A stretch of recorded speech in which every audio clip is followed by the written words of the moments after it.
اور یہ ساری چیزیں جو ہیں اس کے تحت ہیں کہ ایک وقت مقرر میں روح کو کھینچا جاتا ہے، موت واقع ہوتی ہے، اور نیند والے پر موت واقع نہیں ہوتی۔ یہ مانا کہ بالکل پھر راضی نہیں ہوتا ہمیشہ ہمیشہ کے لیے، یہ ہمیشہ ہمیشہ کے لیے بات جو ہے یہ تو مرزائی جو ہے استدلال کرتے ہیں اللہ یستفی من الملائکۃ رسلا ومن الناس، اللہ تعالیٰ جو ہے رسول فرشتوں سے اور انسانوں سے چنتا ہی رہتا ہے، ہمیشہ قیامت تک جو ہے یہ رسول آتے ہی رہیں گے۔ یہ تو مرزائیوں والا استدلال ہے، یہ تو وقوع مرد پر اور حدوث پر دلالت کرتا ہے کہ امساک ہوتا ہے، یعنی اس وقت اس پر موت واقع ہو جاتی ہے اور نیند والا جو ہے اس کا روح واپس آ جاتا ہے۔ تو یہاں سے مولانا نے ایک مجمل بات کو یہ اپنا عقیدہ بنانے کی کوشش کی ہے، حالانکہ آج تک کسی بزرگ نے، کسی محدث نے، کسی مفسر نے اس آیت سے حضور علیہ الصلوۃ والسلام کی حیات کے انکار پر یہ استدلال کیا ہی نہیں ہے جو مولانا کرتے ہیں۔ اور اگر ان کے اندر یہ جرت ہے تو کسی مفسر سے اور محدث سے اور سنی عالم سے یہ ثابت کریں کہ یہ اس آیت سے حضور علیہ الصلوۃ والسلام کی حیات کا انکار لازم آتا ہے، اور یہ میرا دعویٰ ہے کہ یہ قیامت تک ایسا ثابت نہیں کر سکیں، کیونکہ ان کے پاس مجمل باتیں ہیں اور مجمل عبارتوں سے یہ کام چلاتے ہیں۔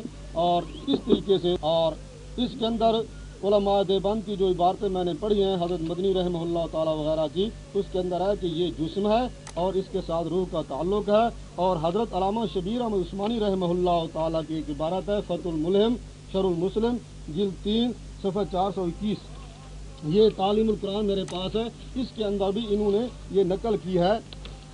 عبارت یہ ہے وَأَمَّا بعد وفاتہ صلی اللہ علیہ وسلم فروح المقدسۃ قد استقرت فی الرفیق الاعلی مع ارواح الانبیاء علیہم السلام ولا یتوہم من ھذا انکار حیاتہ صلی اللہ علیہ وسلم فی قبر شریف فإن لروح اشرافا علی البدن مبارک المطیب واشراقا وتعلقا به وبدنہ فی ذریہ غیر مفقود وإذا سلم علی المسلم رد اللہ تعالی علیہ روحہ صلی اللہ علیہ وسلم حتی یرد علیہ السلام کما ورد فی الحدیث ولم یفارق المال الاعلی۔ حضرت عثمانی رحمہ اللہ تعالیٰ فرماتے ہیں کہ روح اگرچہ اعلیٰ علیین میں رفیق اعلیٰ میں اور ارواح انبیاء کے ساتھ جا کر ملا ہے، لیکن حضور علیہ الصلوۃ والسلام کی حیات جو قبر شریف میں اس کا انکار وہم اور گمان فاسد اور عقیدہ فاسد اس سے پیدا نہ ہو، کیونکہ رسول اللہ صلی اللہ علیہ وسلم کی روح پاک کو بدن مبارک کے ساتھ یہ ایسا اشراف اور تعلق ہے، اور حضور علیہ الصلوۃ والسلام کے بدن میں حیات ہے، اور جب کوئی سلام کرنے والا حضور علیہ الصلوۃ والسلام پر سلام کرتا ہے تو رسول اللہ صلی اللہ علیہ وسلم کی طرف اللہ تبارک تعالیٰ روح لوٹا دیتے ہیں، حتیٰ یرد علیہ السلام، حضور علیہ الصلوۃ والسلام سلام کا جواب بھی دیتے ہیں، ولم یفارق المال الاعلی، اور آپ کا روح مالا اعلیٰ سے جدا بھی نہیں ہوتا۔ یہ علامہ عثمانی رحمہ اللہ تعالیٰ کی کتنی واضح عبارت، اور اس واضح عبارت کے بعد ان کی مجمل عبارتوں سے تو یہ اپنا مسلک بنایا جائے، لیکن اس واضح عبارت کو چھوڑ دیا جائے۔ اور میرے پاس یہ بیان القرآن ہے، کیونکہ آپ نے حضرت تھانوی رحمہ اللہ تعالیٰ کا مسلک بھی بیان کیا ہے۔ حضرت تھانوی رحمہ اللہ تعالیٰ اس کے اندر یہ کہ انبیاء علیہ الصلوۃ والسلام کی حیات کتنی قوی ہے کہ شہداء سے بھی زیادہ قوی ہے، اور اسی وجہ سے ازواج مطہرات سے نکاح کرنا جائز نہیں ہے۔ اور اس کے اندر بیان القرآن کے اندر حضرت یہ فرما رہے ہیں، یہ حضرت نانوتوی رحمہ اللہ تعالیٰ کے بارے میں یہ کہا گیا ہے کہ حضرت نانوتوی کا کسی نے یہ تائید نہیں کی، اور ان کا عقیدہ جو ہے اس میں تفرد ہے۔ میں حالانکہ یہ ثبوت پیش کر سکتا ہوں، اور بعض حوالے میں نے پیش بھی کیے ہیں۔ حضرت گنگوہی رحمہ اللہ تعالیٰ کی الکوكب الدری کا میں نے حوالہ پیش کیا ہے کہ جب انبیاء علیہ الصلوۃ والسلام زندہ ہیں تو ان کی میراث تقسیم کرنے کا معنی کیا ہے۔ تو یہ جو موقف حضرت نانوتوی رحمہ اللہ تعالیٰ کا تھا، یہی وہ موقف اس الکوكب الدری کے حوالے سے بیان کیا گیا ہے۔ اور حضرت تھانوی رحمہ اللہ تعالیٰ نے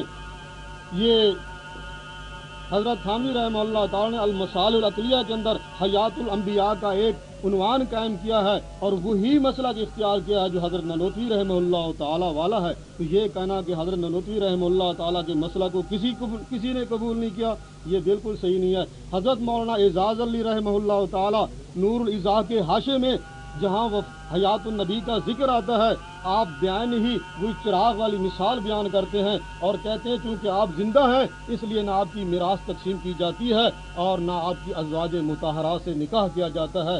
تو یہ کہنا کہ آپ کا تفرد ہے یہ بالکل دھوکہ ہے اور بالکل مطالعہ نہ ہونے کی وجہ سے اور مسئلے کو نہ سمجھنے کی وجہ سے یہ ساری بات پیدا ہوئی ہے۔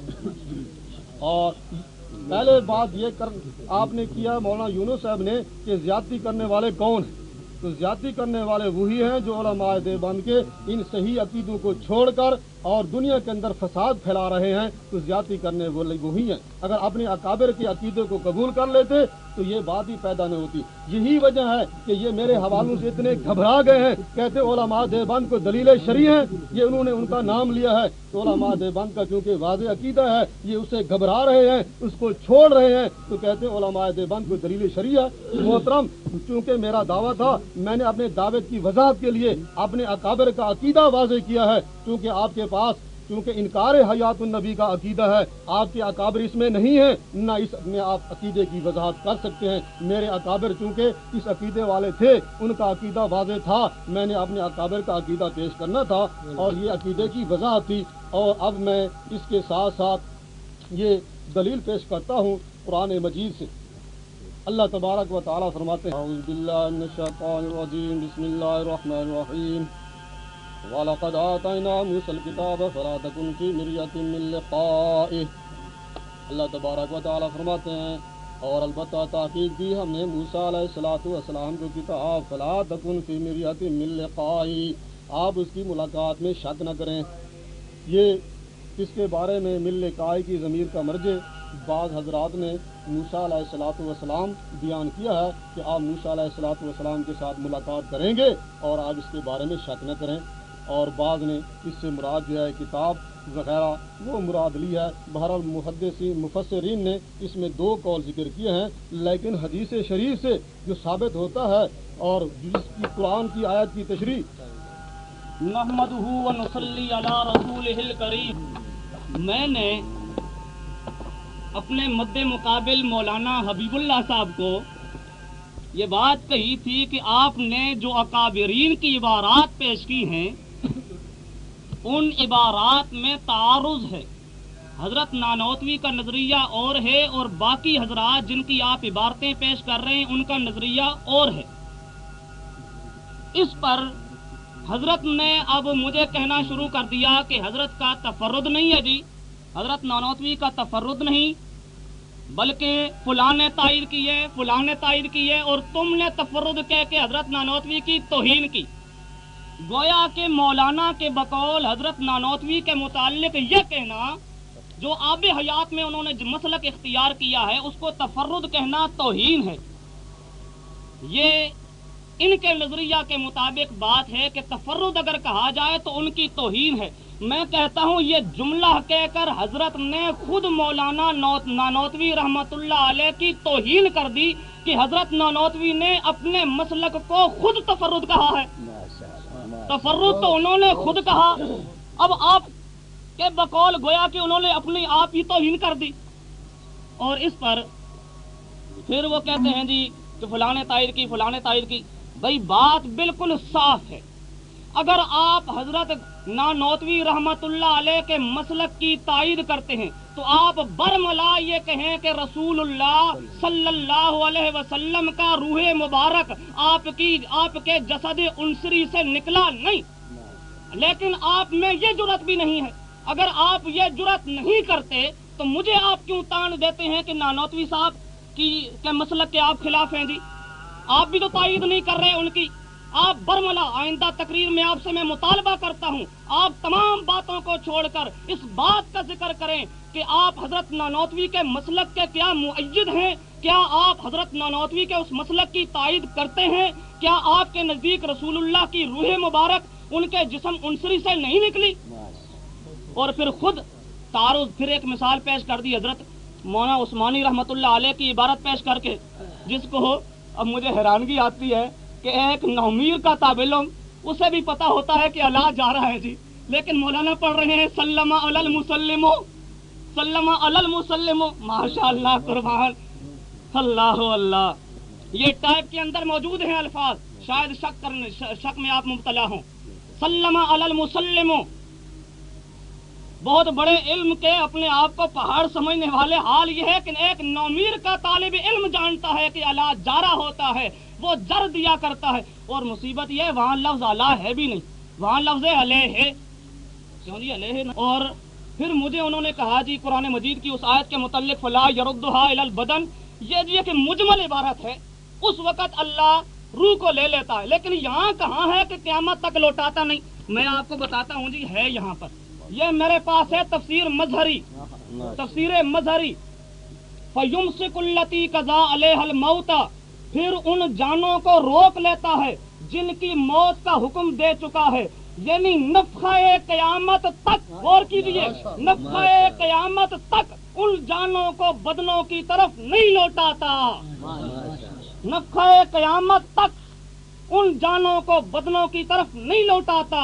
قرآن کریم کی آیت بالکل واضح ہے، اس میں کوئی کسی قسم کا اجمال نہیں۔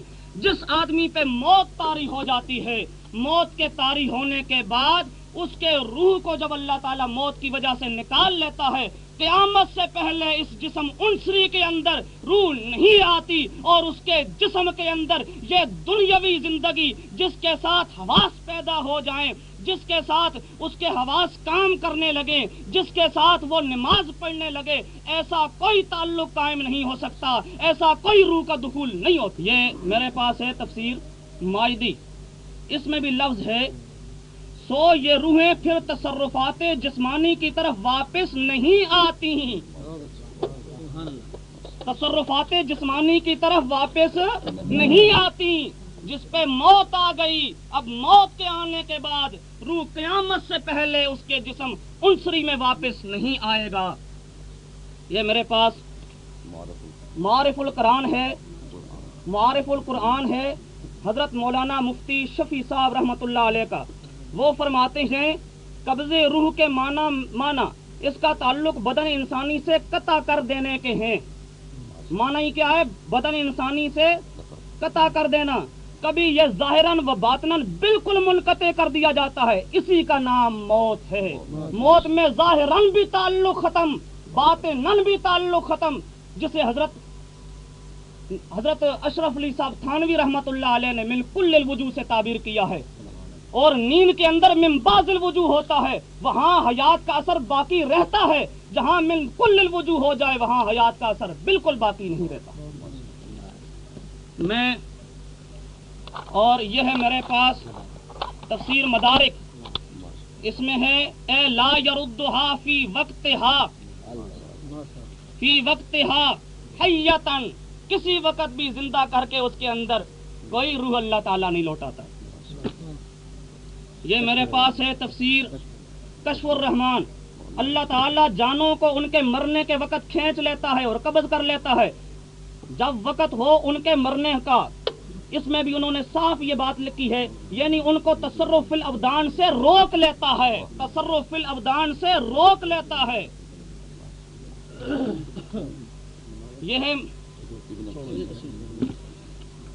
یہ میں نے وہ آیت کریمہ جو پیش کی، اب میں اپنے فاضل مخاطب سے یہ مطالبہ کروں گا، اس آیت کا جو میں نے معنی بیان کیا تفسیروں سے، جو بالکل واضح ہے معنی کہ موت آئی تو روح نکل گیا، اب میں آپ سے کہتا ہوں آپ بالکل اپنا واضح طور پہ ایک مسلک متعین کیجئے، کیا آپ روح کے نکلنے کا قائل ہیں یا نہیں؟ اگر آپ روح کے نکلنے کے قائل ہیں تو حضرت نانوتوی کی عبارت یا بقول آپ کے جنہوں نے ان کی تائید کی ان کی عبارات کو آپ پیش نہیں کر سکتے، اور اگر اکابر کی ان عبارتوں سے ہٹ جانا یہ کوئی گناہ ہے تو پھر آپ بھی ہمارے ساتھ اس گناہ میں شریک ہو۔ اب مولانا نے ایک اور دلیل پیش کی ہے، فَلَا تَكُنْ فِي مِرْيَةٍ مِّن لِقَائِهِ، جس پہ مولانا نے یہ کہا اس کے اندر جی دو احتمال ہیں، بات تو آپ نے خود کر دی، دو احتمال ہیں، اور آپ نے خود اپنی کتاب نور و صبا کے اندر لکھا ہے کہ جال احتمال بطل الاستدلال، جہاں پر احتمال پیدا ہو جائے وہاں استدلال نہیں ہو سکتا۔ کاش آپ اپنی کتاب پہ نظر رکھ کے اس آیت کو آپ اپنے استدلال میں پیش نہ کرتے، کوئی ایک آیت پیش کیجئے جہاں پر یہ ہو کہ رسول اللہ کا روح تو موجود ہے اعلیٰ علیین کے اندر، اور اس روح کا ایسا تعلق موجود ہے اس جسم عنصری کے ساتھ کہ جس کی وجہ سے جسم کے اندر نماز پڑھنے کی طاقت پیدا ہو جاتی ہے، کہیں سے کوئی ثبوت پیش کیجیے اس کا۔ اور یا دوسرا قول کیجیے حضرت نانوتوی والا۔ اور یہاں استعمال دو جو انہوں نے کہا یہ بھی ان کی، اب بزرگ ہیں بڑے ہیں، میں کہوں تو توہین ہوگی، اللہ اللہ، یہ کم علمی کی بات ہے، کہتے ہوئے ڈر رہا ہوں۔ دو احتمال نہیں مولانا، یہاں پر احتمال ہیں 5، احتمال یہاں پر ہیں 5۔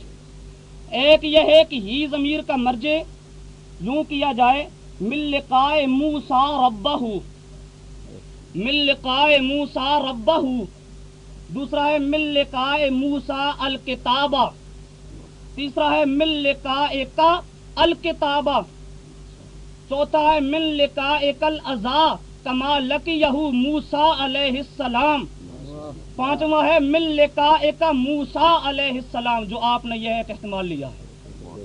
5 احتمال ہیں۔ جب اتنی محتمل آیت آ گئی تو آپ ذرا خود ہی سوچیں کہ یہ آپ کے لیے مستدل کیسے بن سکتی ہے۔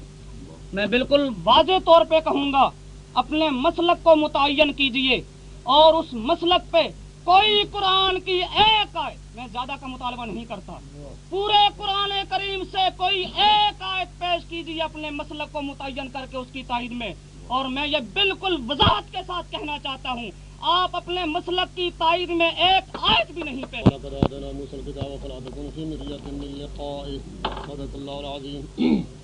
میرے دوست مولانا محمد یونس صاحب نے پہلے تو یہ بات کہی ہے کہ حضرت نانوتوی رحمہ اللہ تعالیٰ کی عبارت کو جو نہیں مانتا وہ حضرت نانوتوی کی توہین کرتا ہے۔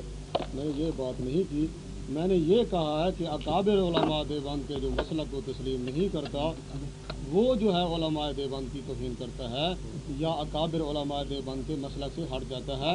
حضرت نانوتوی رحمہ اللہ تعالیٰ کی بات جو ہے، میں نے یہ کہا کہ ان حضرات کی اور بھی بہت سے حضرات تائید کرنے والے موجود ہیں۔ میں نے یہ نہیں کہا کہ یہ توہین کرنے، ان کی توہین ہے اگر کوئی بات نہ مانی جائے، بلکہ میں نے کہا ان کا تفرق نہیں ہے۔ ہمارے اکابر علماء دیوبند میں سے بہت سے حضرات نے آپ کی اس عقیدے کو قبول کیا ہے اور تسلیم کیا ہے، اور اب میں عقیدے کی وضاحت کے طور پر کہہ رہا ہوں کہ جو آدمی حضرت نانوتوی رحمہ اللہ تعالیٰ کے عقیدے کو تسلیم کرتا ہے وہ دیوبندی ہے، اہل سنت والجماعت میں داخل ہے، میں جرأت سے کہہ رہا ہوں۔ اور جو آدمی حضور علیہ الصلوۃ والسلام کے روح کا اخراج مانتا ہے، روح کا جسم کے ساتھ تعلق مانتا ہے، اسی جسد عنصری کے ساتھ تعلق مانتا ہے، اور حضور علیہ الصلوۃ والسلام کی حیات فی القبر کا قائل ہے، اور یہ عقیدہ اس کا ہے کہ قبر میں آپ نماز پڑھتے ہیں، یہ بھی ہمارے اکابر علماء دیوبند کا مسلک ہے۔ اور جو آدمی کی اس جسد عنصری کے ساتھ حیات نہیں مانتا اور کہتا ہے کہ معاذ اللہ روح کا جسم کے ساتھ کوئی تعلق نہیں ہے، جسم مردہ ہے، وہ اہل سنت والجماعت سے خارج ہے، دیوبندی نہیں ہے۔ یہ میں جرأت سے کہہ رہا ہوں اور واضح عقیدے سے کہہ رہا ہوں، اور میرے اکابر علماء دیوبند کا یہ مسلک موجود ہے، اور یہ مفتی مہدی حسن صاحب کا یہ فتویٰ موجود ہے۔